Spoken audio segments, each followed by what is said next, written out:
कधीच नाही चुकणार तुमचे फेवरेट टीव्ही शोज झी5 सोबत, तेही एकदम फ्री। तिचं आधी एक लग्न झालंय आणि तिला एक मुलगा आहे याची माहिती आहे आम्हाला,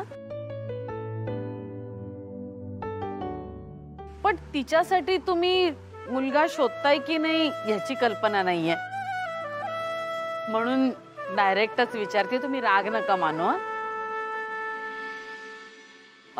तिच्या दुसऱ्या लग्नासाठी तुम्ही प्रयत्न करताय का?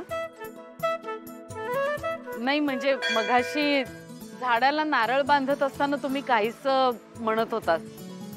खरंच बोलताय ना तुम्ही? म्हणजे आकाशरावांचं आणि आमच्या वसूचं लग्न? हो, मला तर तुमचे आकाशराव खूपच आवडलेत।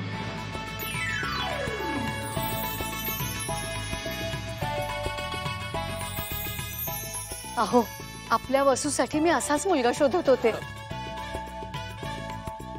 चला, म्हणजे माझं बोलणं खरं ठरलं तर।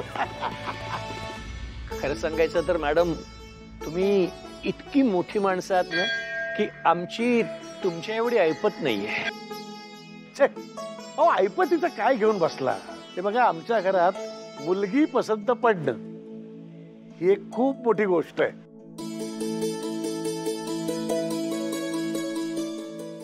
एकदा काय कुटुंब आणि मन जुळली ना की ऐपत वगैरे विषय हा बाजूला राहतो।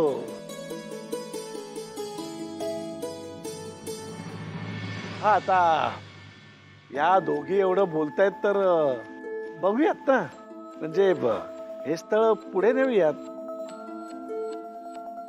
नाही म्हणजे तुमच्या मुलीचं लग्न करायचं आहे ना तुम्हाला? तुम्हाला एक गोष्ट सांगायची आहे, वसुंधरा आमची मुलगी नाहीये, सून आहे।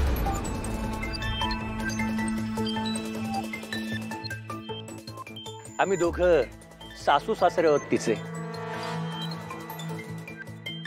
पण आता नातं बदललंय।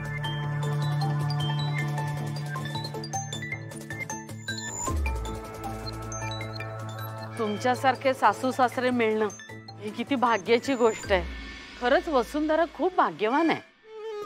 हो, नाही खरंच काका, हो मी तुम्हाला इतके दिवस एकत्र पाहतोय, पण मला आजपर्यंत असं कधीच वाटलं नाही की ती तुमची मुलगी नाहीये। अखिल,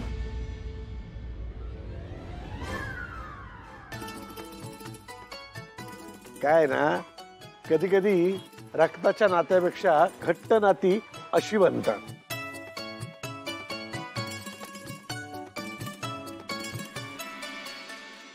अगदी खरं आहे तुमचं। वसूशिवाय आम्ही आमच्या आयुष्याचा विचारच करू शकत नाही। पोरींनी जगण्याचं कारण दिलं आम्हाला।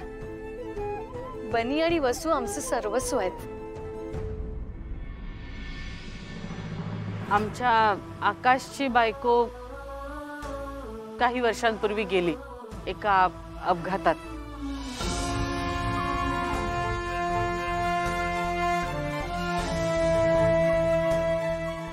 त्याच्या मुली लहान होत्या तेव्हापासून मी त्याचं दुसरं लग्न करायचा प्रयत्न करतेय, पण म्हणजे तुम्ही कधीपासून प्रयत्न करताय?